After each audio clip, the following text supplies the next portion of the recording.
60 szerzej. 3 prawy ciąg przy słupie. Do 3 lewy minus. 15, 1 lewy długi. 200.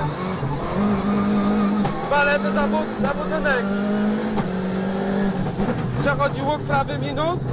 60, 2 lewy minus. Przechodzi 2 prawy minus. Brama wąska. 40 plus. Na torach 2 prawy ciąg. 200. Za niebieską tablicą stopni 250. Szykana lewa. Ciasna. Do 1 prawy blisko. 40.